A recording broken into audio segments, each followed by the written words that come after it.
males sekolah karena nilai kecil. Sekolah kan main-main, sekolah biaya bisa. Selamat pagi, salam sejahtera untuk kita semua, dan salam budi luhur. Bersama saya lagi, Yohanes Setiawan Priyadi, kita akan membahas mutakhiliyah, analisa, dan perancangan perangkat lunak untuk pertemuan 3. Tepatnya membahas tentang analisa sistem usulan dan menggambarkan activity diagram untuk sistem usulannya. Tidak bosan-bosannya saya mengingatkan tentang slogan ISBN Luhur yang cerdas berjiwa luhur.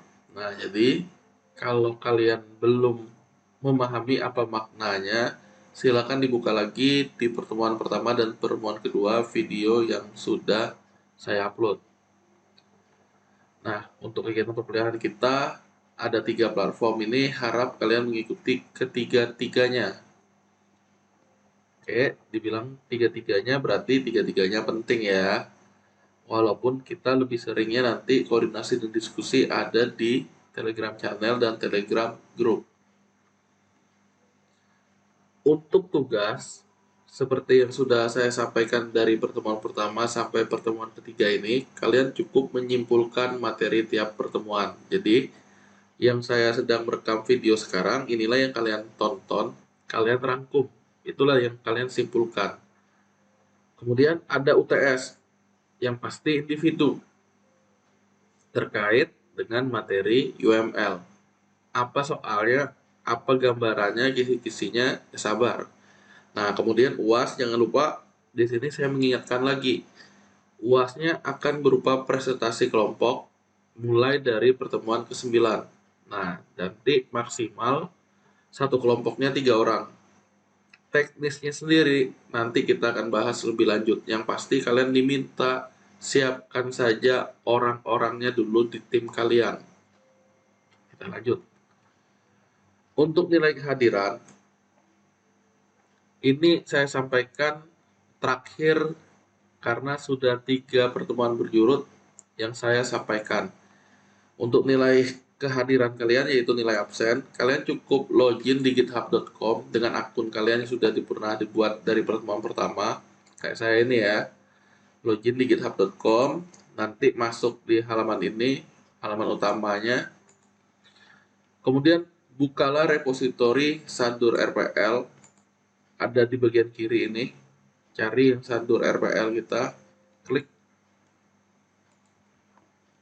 Kemudian, karena kita di pertemuan ketiga, berarti kalian perlu buat direktori yang namanya direktori 3. Untuk pertemuan 3, direktorinya namanya 3. Untuk pertemuan 4, namanya 4. Untuk 1, ya 1. Untuk pertemuan 2, ya 2. Dan seterusnya. Nah, jadi ingat, kalau bahas di pertemuan ketiga, ini kan belum ada nih direktori 3-nya. Berarti kita add file, create new file. Nah, di bagian ini, ketik 3, artinya untuk direktori kita, garis miring. Nah, tunggu dulu. 3 tadi direktori, berarti untuk pertemuan 3. Untuk pertemuan 4, berarti 4 garis miring. Kemudian apa? Buat file namanya index.html. Nah, file pendukungnya bebas. Misalnya kalian nambahin gambar, kayak tadi pertemuan kedua, nambahin file asta, bisa. Berarti apa yang mesti kita lakukan di sini? Ketik index.html. Nah, tunggu.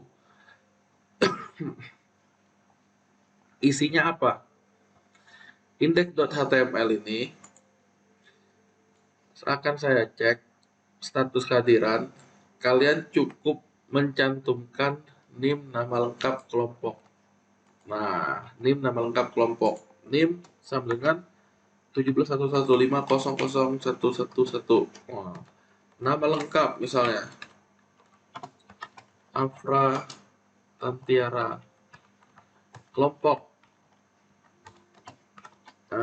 TI 6A atau TI 6J. Kemudian file index akan digunakan untuk perhitungan nilai tugas. Nah, jadi untuk apa nih? Yang kalian pertama, saya akan melihat NIM dan nama lengkap kalian di file index.html ini. apakah benar ada identitas kalian tersebut di kelompok ini. Inilah dasar untuk nilai kehadirannya. Jadi kalau udah ngerjain ini kan, nah akan digunakan untuk perhitungan nilai tugas selanjutnya. Kemudian saya akan menilai kehadiran kalian benar nggak maksimal 1 jam kalian ngerjainnya dan ngirim ke saya jalur pribadi Japri ke Telegram bukan ke WA. Karena apa? Saya akan ngelihat dari waktu terakhir kalian ngupdate di repository. Nah, jadi paling bagus dikirim saja kalau udah selesai seperti ini. Kalau mau dia ada enternya ya jangan lupa tambahkan BR. Nah, yang pasti bentuknya hasil saya menyadur. Satu apa? Ya tambahin aja kayak gini. Nah, kan belum belum mendengar nih misalnya kalian. Ya cukup sampai ini dulu untuk mendapat nilai kehadiran komit. Nah, kebetulan sudah terbuat, berarti alamat kita apa yang kemarin yang setting tadi? Coba klik setting, klik paste, kalau lupa ya.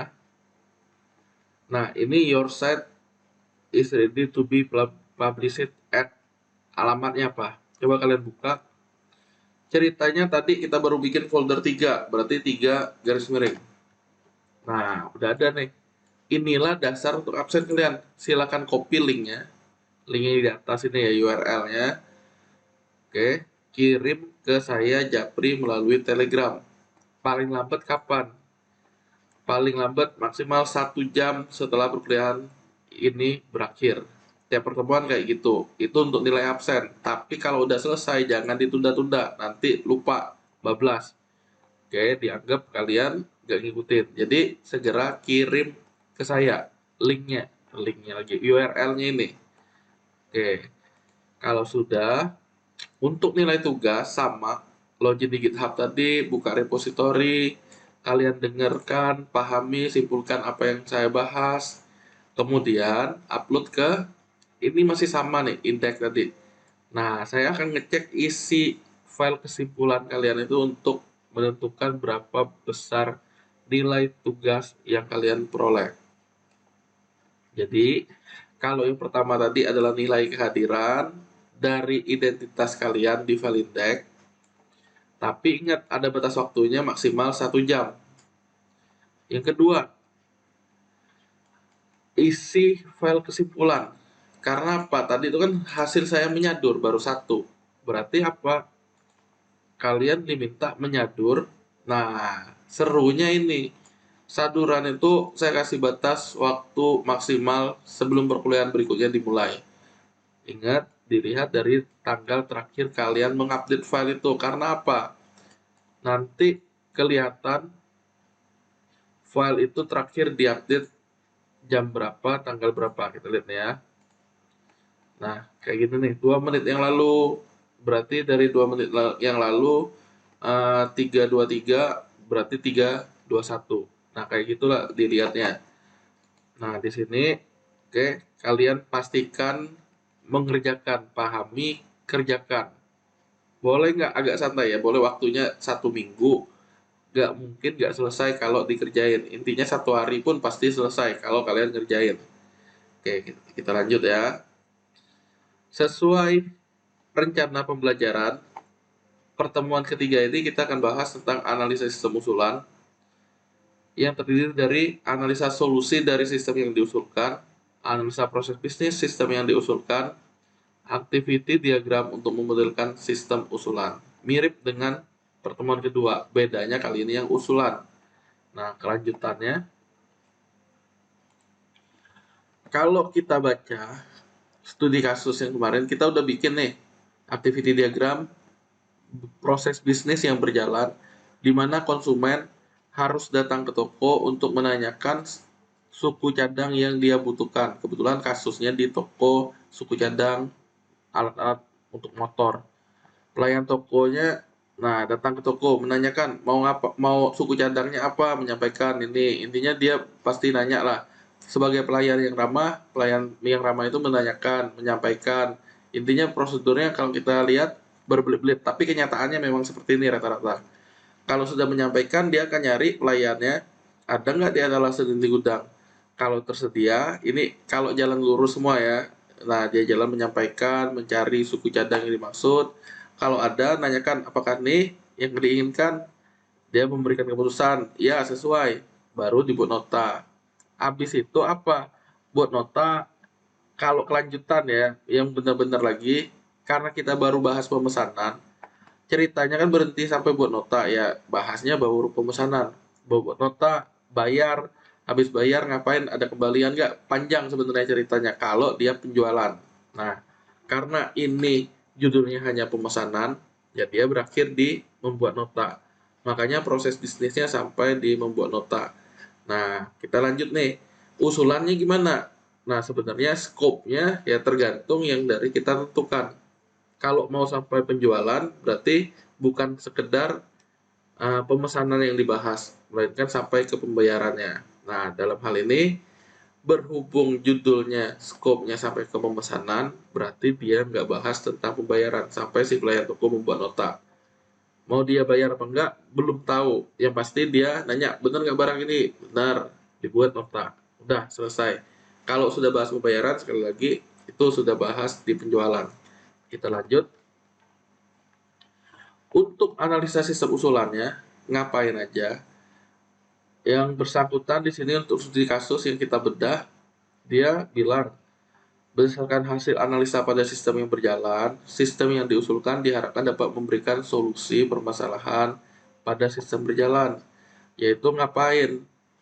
Nah, ada dibuat aplikasi pemesanan suku cadang. Sekali lagi, pemesanan ya, bukan penjualan. Penjualan lebih dari pemesanan. Nah, ini nih scope-nya hanya di sampai pemesanan. Berbasis Android dia bilang, kenapa? Ya, karena jurusan TI ini ya. Kemudian menggunakan aplikasi ini konsumen tokonya diberikan kemudahan dalam melakukan pemesanan sehingga tidak perlu datang lagi ke toko fisik Kembar Jaya Motor untuk membeli suku cadangnya. Nah, kita coba bahas nih. Untuk apa analisa sistem usulan? Ceritanya ini nih solusi dari masalah yang terjadi di sistem yang berjalan. Kenapa? Kalau kita lihat, dia mesti datang ke toko. Iya kalau sempat, kalau nggak sempat. Intinya apa sih maksudnya kalau hasil solusi ini analisa sistem usulan? Sistem yang kita usulkan atau aplikasi yang kita usulkan itu dapat memberikan dampak yang berarti ke konsumen maupun ke pelayannya. Apa maksudnya? Kalau konsumen yang menggunakan aplikasi yang kita usulkan, nah dia perlu nggak datang ke toko? Jawabannya nggak perlu. Berarti menghemat waktu dia, menghemat uang dia, terus ada biaya perjalanannya nggak usah dikeluarkan. Si pelayan toko pun nggak perlu basa-basi nanya apa yang dibutuhkan karena si konsumen tadi bisa melihat list suku cadang yang dia inginkan terlebih dahulu. Kalau barangnya nggak ada kayak gini kan, tersedia tidak tersedia, ya dia cukup melihat yang tampil itu berarti tersedia. Kalau ada infonya berarti info stok tidak tersedia gitu ya, berarti dia nggak perlu nanya ke pelayan toko. Tinggal ngapain? Ya dia tinggal mesen aja. Ya udah habis pesen, nah si pelayan toko nanti secara usulannya tinggal bikin nota dari pesanan tadi karena dia bisa ngelihat barangnya yang dipesan apa saja. Oke, itu udah lumayan menghemat karena dia nggak perlu datang ke toko langsung. Nah, syukur-syukur kalau tokonya mendukung jasa delivery order. Jadi dia tinggal pesen di rumah, tokonya tinggal nganter apa yang dia pesan dan bayar di tempat COD itu. Oke. Tapi tergantung tokonya juga menyediakan jasa itu atau tidak. Minimal kalau si konsumen sudah memesan dari rumah, oke, udah dipesan barangnya ini, si toko tinggal nyiapin karena barangnya pasti ready, ya update stoknya tercapai misalnya. Nah, si pelayan tinggal nyiapin, si konsumen datang tinggal ngambil barang, bayar, udah. Oke. Sampai ceritanya buat nota tadi. Dia datang, bayar, ya ceritanya selesai. Nggak perlu banyak basa-basi. Intinya sudah disiapkan terlebih dahulu. Nah, lanjut. Ini kelanjutannya konsumen cukup melakukan pemesanan, ya setuju saya. Intinya konsumen nggak perlu capek-capek. Berarti di sini manfaatnya adalah yang kalian tulis di bab 1, Pertama, konsumen itu tidak perlu datang ke toko fisik. Nah, berarti itu kan solusi. Solusinya mendapatkan manfaat. Karena tidak datang ke toko fisik, berarti dia mendapatkan manfaat, salah satunya penghematan waktu dan penghematan biaya. Pelayan toko juga begitu. Awalnya kita butuh beberapa pelayan, misalnya kalau tokonya gede. Kalau banyak orang yang datang, konsumennya, pelayan itu maka akan bergerak semua melayani si konsumen. Nah, tapi kalau pelayannya terbatas, ya mau gimana? Salah satunya aplikasi ini yang akan dibuat untuk membantu si konsumen yang banyak tadi, karena pelayan toko bisa digantikan dengan aplikasi. Cukup sebenarnya satu orang yang untuk nyiapin. Nah, kelanjutannya seperti ini. Dia sudah menganalisa. Yang mau saya kasih tahu di proses bisnis sistem usulannya. Berdasarkan hasil analisa tersebut, nah prosedur yang perlu dilakukan. Kalau yang bersangkutan ini di studi kasus kita, dia sudah membahas detail ke sistemnya, kira-kira mau ngapain, ada login di situ, ada daftar, ada mengunduh dan seterusnya. Nah, padahal proses bisnis itu kaitannya, proses bisnis yang berjalan, kalau kita usulkan sekarang apa yang versi praktisnya atau versi memberikan manfaat. Contoh, konsumen. Konsumen awalnya datang ke toko, berarti kalau diganti dengan aplikasi tadi, berarti konsumen cukup membuka aplikasi, memilih suku cadang yang diinginkan, berarti di sininya tengah-tengahnya ada aplikasi atau sistem. Nah, menampilkan ke misalnya pemesanan atau si pelayan tokonya tinggal ngelihat di aplikasi tadi, mendapatkan notifikasi bahwa ada barang yang dipesan. Kemudian apa? Menyiapkan pelayan tokonya. Udah menyiapkan gimana? Ready untuk di pick up atau untuk diambil. Nah, misalnya seperti itu. Berarti yang terlibat konsumen, aplikasi, dan pelayan toko. Kemudian apa? Ya sampai ceritanya dipangkas seperti ini. Nanti kita lihatlah pangkasnya kayak gimana. Nah, kalau disampaikan seperti ini kurang tepat. Ini kebutuhan, analisa kebutuhannya, kira-kira aktornya butuh ngapain? Butuh aktor admin, butuh aktor konsumen misalnya.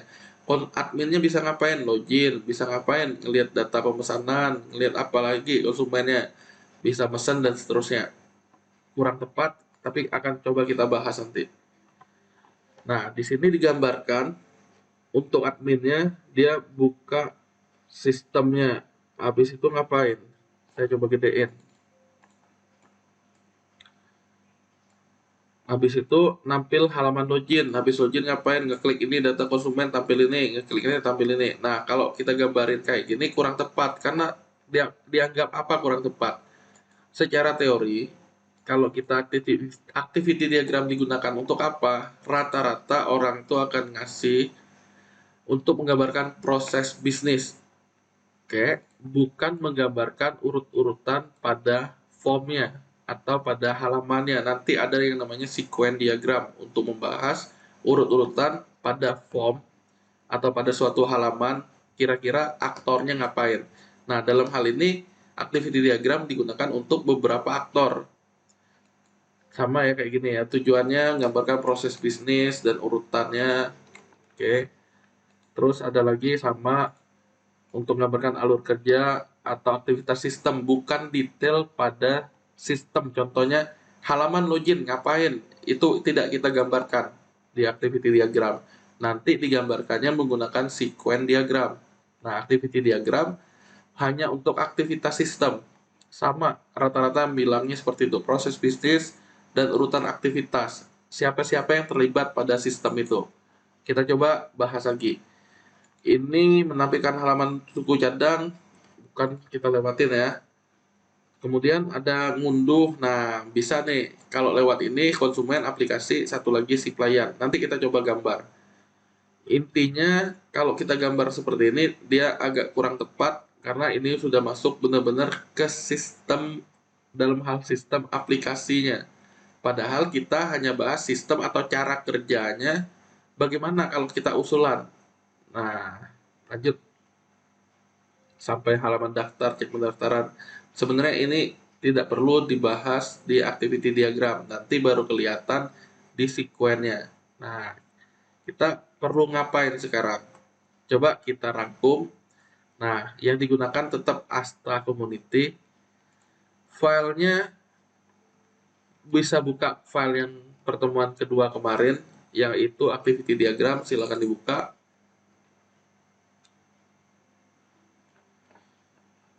Oke, saya coba maximize. Di sini sudah ada file activity diagram berjalan antara konsumen dan pelayan toko. Oke, saya akan nambahin diagram baru sama activity diagram di file yang sama. Activity diagram ini selanjutnya saya berikan nama activity diagram usulan. Oke, kalau sudah, saya perlu ngapain? Coba klik. Nah, partition yang pertama, partition yang kedua. Yang pertama pasti adanya si konsumen. Oke, konsumennya perlu ngapain? Berarti kaitannya dengan aplikasi. Satu laginya adalah si pelayan toko. Atau dalam hal ini kita bisa sebutnya admin sebenarnya untuk pelayan toko. Tapi karena kita udah nyebut di awal, si pelayan toko ya nggak masalah. Bedanya apa? Kali ini kita mengusulkan sudah ada aplikasi yang terlibat. Nah, berarti pertama-tama ada startnya, initial node-nya, tetap sama seperti ini. Ada aktivitasnya. Ngapain yang pertama? Kalau benar-benar dijelasin dari yang pertama adalah berarti dia mengunduh, menginstal, memasang, itu menginstal ya, memasang aja lah. Memasang, mendaftar akun, dan login ke aplikasi. Kalau detailnya seperti ini, mengunduh, intinya kegiatan itu satu paket. Intinya untuk menggunakan aplikasi dia mesti ngapain? Unduh dulu dong, habis unduh diinstal, habis diinstal didaftar, habis daftar login. Nah, sekarang ceritanya kalau dia udah login, berarti kaitannya ini ditarik ke sini. Baru satu aktivitas. Nah, kalau sudah ngapain? Cerita selanjutnya adalah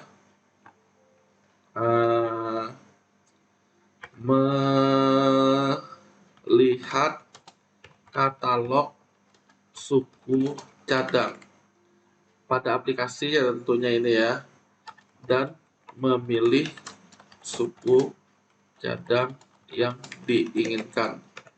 Nah, saat dia melihat katalog dan memilih ini, dia sudah dapat informasi barang itu atau suku cadang itu tersedia atau tidak di toko itu. Bisa jadi stoknya habis, ya di programnya kita set ada fill stock. Kalau habis ya dia ada coretan habis misalnya atau warnanya abu-abu. Kalau sudah apa?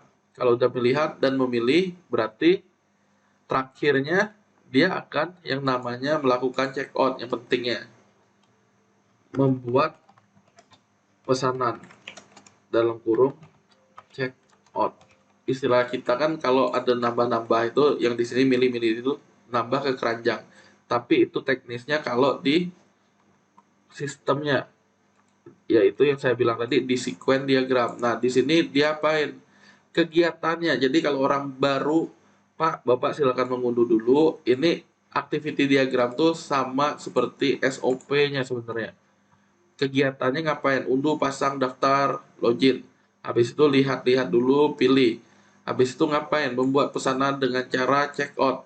Nah, kalau udah check out, dia ngapain?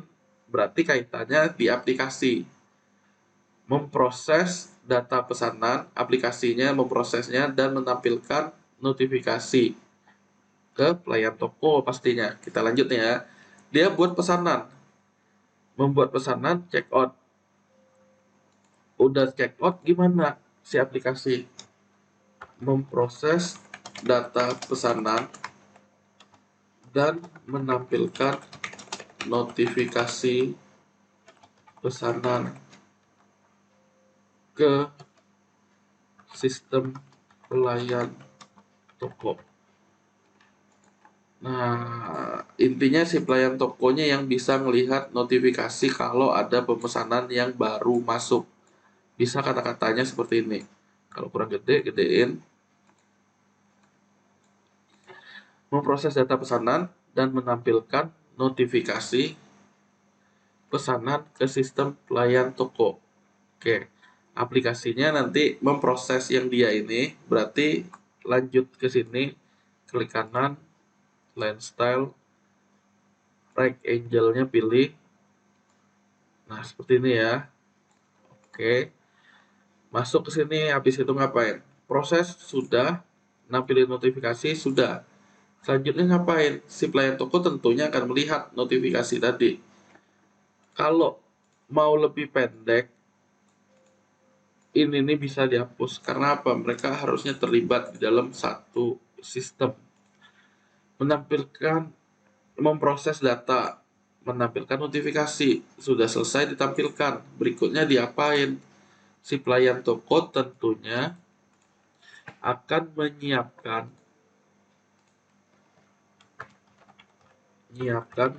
suku cadang yang dipesan. Kalau udah selesai disiapkan, habis itu ngapain?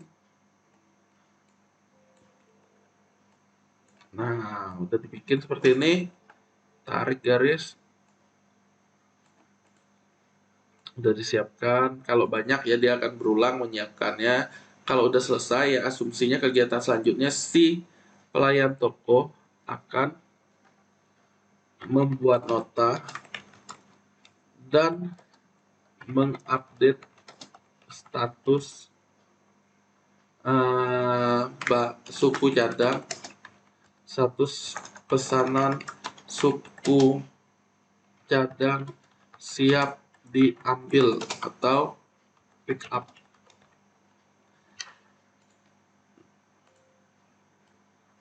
Oke, seperti ini. Nah, kelanjutannya tarik garis, sip. Saya ulangi, mengunduh, masang, ya intinya untuk menggunakan pasti harus ada syarat kayak gini. Login, melihat katalog suku cadang dan milih suku cadang yang diinginkan, membuat pesanan, checkout. Kalau udah dia pilih, tentunya ada harga segala macam tuh ya pasti tampil di situ teknisnya. Tapi itu ada di sequence. Membuat pesanan, checkout, memproses data pesanan dan menampilkan notifikasi ke siapa, ke pelayan, menyiapkan suku cadang yang dipesan, membuat nota dan mengupdate status pesanan suku cadang siap diambil. Nah, kaitannya kemana lagi? Ke aplikasi. Menampilkan notifikasi nota telah dibuat dan pesanan siap di pick up. Oleh siapa di pick up-nya, diambilnya? Ya oleh si konsumennya. Nah, berarti ini digedein. Oke. Seperti ini. Nah, garisnya bisa kita buat seperti ini, tarik. Oke, menampilkan notifikasi sudah selesai. Nah, masa dia cuek? Bisa seperti ini ya. Kalau udah dapat notifikasi, berarti dia akan ngapain? Intinya kayak kita belanja online itu juga lah. Selamat, barang Anda sudah dikemas. Habis pembayaran Anda berhasil, misalnya kayak gitu. Nampilin notifikasi, kegiatannya ngapain? Kan dapat nih. Nah, mendatangi toko fisik untuk membayar dan mendatangi toko fisik untuk membayar dan mengambil suku cadang. Dah gedein,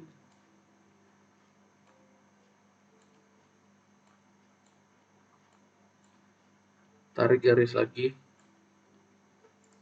sama kayak tadi. Nah, oke. Nah, seperti ini ya.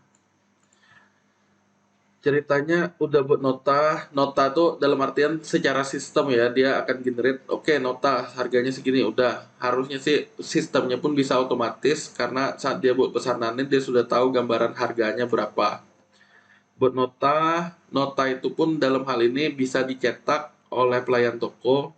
Nah, nanti pembayarannya ya sesuai itu, satu untuk arsip, satu untuk si konsumen. Kalau bahasnya sampai bayar. Nah, di sini dia ngupdate status pesanan, siap diambil. Intinya dia semacam mengklik tombol, oke, siap diambil. Nah, notifikasinya sudah ada, menampilkan nota telah dibuat. Intinya bukan nota telah dibuat di sini. Apa pentingnya informasi pesanan siap diambil? Ya sama kayak kita kalau dapat, oh lah siap diambil, oke saya datang. Sehingga apa? Sekali datang, tinggal ngambil barang, bayar, udah pulang. Jadi nggak perlu berlama-lama, nggak perlu banyak antrinya, ya tinggal ngambil aja udah. Mendatangi toko fisik untuk membayar dan mengambil suku cadang. Jadi pembayarannya bisa sebelum dilakukan di situ. Tapi kalau kebijakan dari tokonya beda, misal harus transfer, ya kebetulan kan kita nggak bahas sampai ke penjualan. Nah, kalau yang semacam aplikasi sejenis, misalnya yang Shopee, Tokopedia, kita bayar dulu kan. Tapi ada juga yang COD, yang penting kita check out saat orangnya udah datang ke depan rumah kita, baru kita bayar. Nah, kalau di sini dia datang toko fisik, prosedurnya untuk bayar dan mengambil suku cadang. Dalam hal ini, mengambil, saya tambah lagi kata-katanya, pesanan suku cadang. Dia udah mesen di awal dulu. Habis sudah selesai ngapain? Mendatangi fisik, udah seperti ini. Kita lanjut menyerahkan nota dan suku cadang yang dipesan. Menyerahkannya ke siapa? Tentunya ke si pelanggan. Ya sebenarnya ceritanya cukup sampai di sini. Nah, berakhir. Kalau mau digambarin lagi, ini kesini lagi menerima. Nah, tapi itu tidak terlalu penting lah. Yang pasti kalau udah menyerahkan, dia sudah selesai. Oke, kita lihat sekarang perbedaannya. Ini saya sederhanakan, tarik. Ini juga saya tarik agar garisnya tidak terlalu ke bawah. Oke, kita coba analisa. Yang berjalan, oke, bedanya dia datang ke toko, prosesnya nanya dulu suku cadangnya, nyampain, cari dulu tersedia nggak, memberikan keputusan. Iya kalau sesuai, kalau tidak sesuai terpaksa nyari lagi, tidak sedia informasiin barang tidak sedia sampai buat nota. Nah di sini mengunduh pasang proses ke bawah ini proses menyiapkan suku cadang, membuat nota, intinya dia dapat notifikasi. Proses data pesanan itu juga sebenarnya udah otomatis. Dia menampilkan notifikasi, ke intinya sajalah daripada bingung nih. Menampilkan notifikasi pesanan suku cadang, notifikasi pesanan suku cadang, menampilkan notifikasi pesanan suku cadang yang baru lah bilangnya. Nah, karena yang lama ya nggak usah tampil lagi kan, dia cukup tampil yang baru. Menampilkan notifikasi pesanan suku cadang yang baru, menyiapkan suku cadang yang dipesan. Siapa yang pesan? Si konsumen. Nota update status, notanya dia cetak, update status pesanan. Pesanan siap diambil, datang untuk bayar, nyerahin nota dan suku cadang yang dipesan. Selesai. Jadi yang percabangan-percabangan ini bisa diminimalkan, ya pasti kejadiannya ready. Kemungkinan ada nggak kasusnya jika dia ternyata dipesan tuh barangnya, buat pesanan barangnya ada, tahu-tahu saat dia check out udah datang nggak ada. Nah bisa jadi saat dibuat nota tuh memang barangnya tetap ada di nota, tapi dicoret, dikurangi harganya lagi nanti. Nah, kenapa? Itu biasanya penyebabnya di programnya tidak sinkron antara stock of name dengan dia update-nya. Makanya kadang kita lihat di etalase ready, seolah-olah di programnya, di aplikasinya. Tapi saat kita pesan, maaf, udah nggak ada ternyata karena fisiknya. Nah, memang bisa jadi seperti itu, karena kita tidak mungkin nggak bolehin si konsumen datang ke toko fisik kita langsung. Kan ceritanya Kalau masih manual yang di sananya, otomatis stoknya itu nggak diupdate. Nah, caranya gimana? Ya mau nggak mau dia mesti menggunakan database yang terpusat dalam hal untuk aplikasi yang Android dan aplikasi desktopnya misalnya untuk datang langsung. Nah, itu sama. Jadi saat udah berhasil nota, udah terbeli, berarti stoknya berkurang. Oke, cek lagi yang berjalan. Kalau kita lihat banyak kondisi-kondisi, habis itu sampai bikin nota sebenarnya bayar. Nah, di sini dia cukup datang kapan? Cukup datang kalau mau ngambil pesanan. Kalau nggak mau bahas nota gimana? Bisa nggak? Berarti notanya kita hapus. Asumsinya dia baru bikin nota atau baru bayar jika sudah ketemu di sini. Saya ulangi. Apa yang terjadi sekarang? Konsumen untuk menggunakan aplikasi dia cukup di rumah 1, 2, 3. Langkah-langkahnya mengunduh, memasang, mendaftar, dan login. Melihat katalog, pilih-pilih-pilih dia membuat pesanan. Check out itu membuat pesanan. Belum bayar di sini ya, tergantung permintaan dari tempat riset kalian gimana maunya. Kalau dia harus bayar dulu berarti ada uploadnya, upload bukti pembayaran dan segala macamnya, nanti itu digambarkan lagi. Menampilkan notifikasi. Nah, intinya dia ini dapat, pelayan toko dapat notifikasi, baru dia siapkan. Oh, ini pesanannya. Oke. Udah selesai gimana? Buat nota. Buat nota dan mengupdate status. Intinya habis nyerahin nota, dia bayar segala macam itu gak digambarkan di sini karena sekali lagi kita baru bahas hanya untuk pemesanan. Update status, udah tahu barangnya ready, ya baru dia ngambil. Jadi selama belum ready, dia nggak ngambil. Udah ready, siap di pick up, siap diambil, baru diambil. Habis itu udah selesai. Ceritanya berakhir. Mirip dengan aktiviti berjalan, si pelayannya ngapain? Dia sama, hanya nyiapin suku cadang, buat nota update status, udah selesai sambil nyerahin barangnya. Terus apa? Ini berarti kegiatan tanya bertanya ini sudah nggak ada, sehingga terpangkas oleh aplikasi ini. Nah, berarti inilah gambar yang kita peroleh untuk activity diagram sistem yang usulan. Sudah ada penambahan baru yaitu aplikasi yang menangani perantaranya. Tapi bedanya apa? Data kita sudah tersimpan secara terkomputerisasi. Nah, sampai ini sudah selesai pembahasan kita. Selamat mengikuti. Jangan lupa membuat di GitHub-nya file index. Nah, kesimpulan dari yang kalian ikuti tadi, hasil saya menyadur, dan diupload hasil sadurannya mirip dengan pertemuan kedua kemarin. Yang saya bikin link, file ini bisa di-download. Jadi ini tinggal kalian save lagi. Oke, tinggal kalian edit di sini. Nah, kalau udah hasil saya menyadur, sistem usulan itu harus memperoleh manfaat bagi stakeholder lah nyebutnya.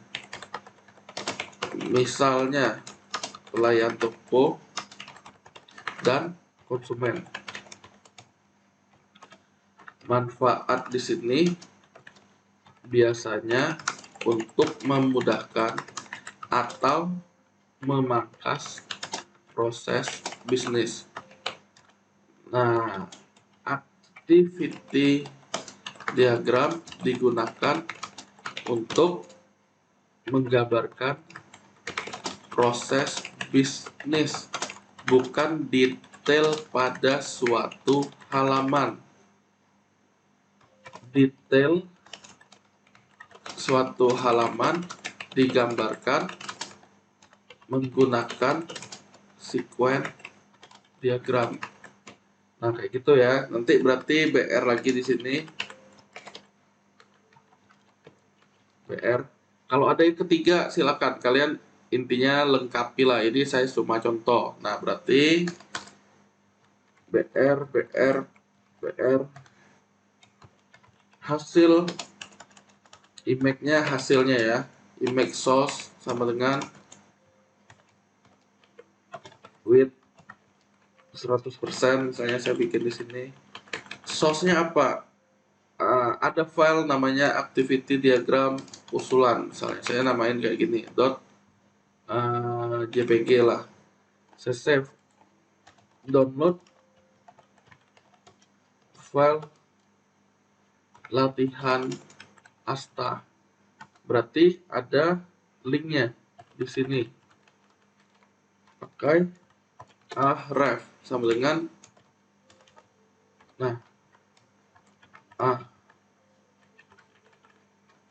terus namanya apa di sini, target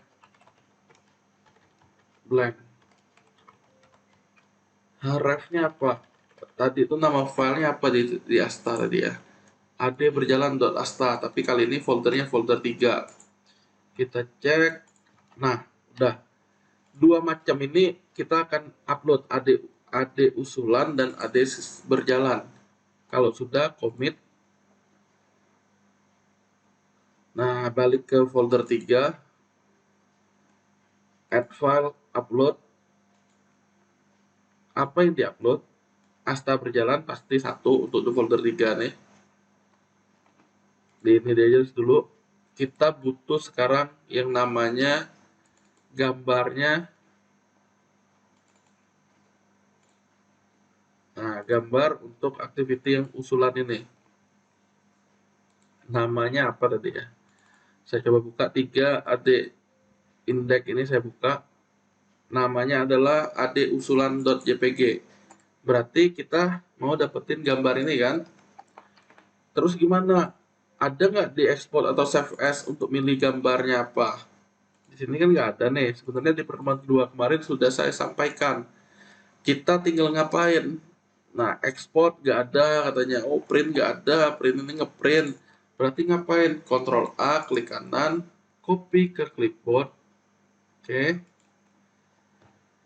Setelah itu bukalah program sakti di Windows namanya Paint. Oke. Silakan di paste, silakan di crop. Nah, selesai. Habis itu ngapain? File, save as, ke JPEG ini. Kalau sudah, kita di pertemuan ketiga, namanya tadi ad usulan. Bener nggak? Ad usulan, benar. Cuma U-nya gede nih. Ad usulan. Titik JPG. Kalau sudah di save, dapatlah file ad usulannya, ad usulan.jpg. ad usulan.jpg. Ya, ini filenya. Ini yang selanjutnya kita upload. Ini kan contekan aja di folder 3. Kita add file, upload untuk file gambar ini. Drag, lepas, commit. Nah, di folder 3 seharusnya sudah ada file index, ad usulan, ad berjalan yang asta. Kita lihat hasilnya. Kalau lupa linknya mana, kliklah di setting, page, mana page ini, your site ini, diklik linknya. Nah, kita adalah di pertemuan 3 sekarang, berarti 3 garis miring, enter. Gambarnya belum tampil. Download file asta, udah bisa download. Nah, berarti apa? Ya ini tinggal nunggu aja nih. Tinggal nunggu karena saya belakangan ngupload ya. Oke. Untuk pertemuan selanjutnya, yang ini berarti saya close ya. Untuk pertemuan selanjutnya, kita akan mulai bahas use case diagram dan deskripsi use case. Menggunakan apa? Asta tadi tetap digunakan. Ya, sampai ini udah, berarti yang tadi itu pertemuan selanjutnya adalah use case diagram dan deskripsi use case. Untuk pengguna utama dan satunya pengguna, biasanya pengguna pendukungnya.